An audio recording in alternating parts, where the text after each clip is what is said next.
Good morning, children. So, today we are going to start with the RNA world and DNA replication. RNA was the first genetic material. There is enough evidence to suggest that essential life processes such as metabolism, translation, evolved around RNA. RNA used to act as a genetic material as well as a catalyst. But RNA, being a catalyst, was reactive and hence unstable. Therefore, DNA has evolved from RNA with chemical modifications that make it more stable. DNA, being double stranded and having complementary strand, further resists changes by evolving a process of repair. As shown in the slide, RNA is a single stranded nucleic acid with the four nitrogenous bases adenine, guanine, cytosine, and uracil.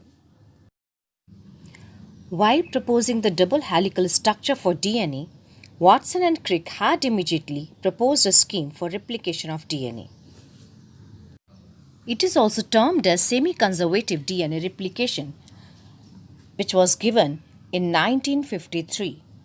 According to it, the two strands would separate and act as a template for the synthesis of new complementary strands. After replication, each DNA molecule would have one parental and one newly synthesized strand. It is now proven that DNA replicates semi conservatively. It was shown first in Escherichia coli and subsequently in higher organisms such as plants and human cells.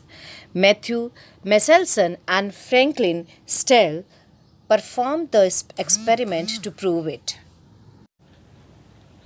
They grew Escherichia coli in a medium containing ammonium chloride.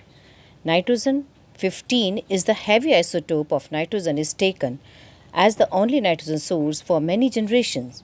The result was that nitrogen 15 was incorporated into newly synthesized DNA as well as other nitrogen containing compounds.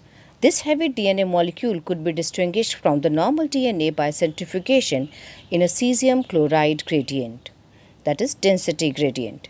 Then they transferred the cells into the medium with the normal ammonium chloride, where the nitrogen is nitrogen 14, and took samples at the various definite time intervals as the cells multiplied, and extracted the DNA that remained as a double stranded helix. The various samples were separated independently on cesium chloride gradients to measure the densities of DNA as shown in the slide.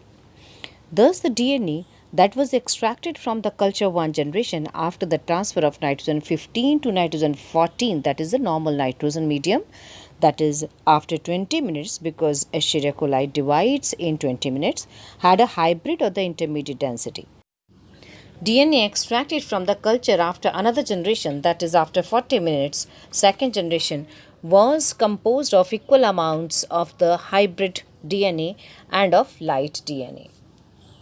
This experiment proved that the DNA in chromosomes also replicates semi-conservatively.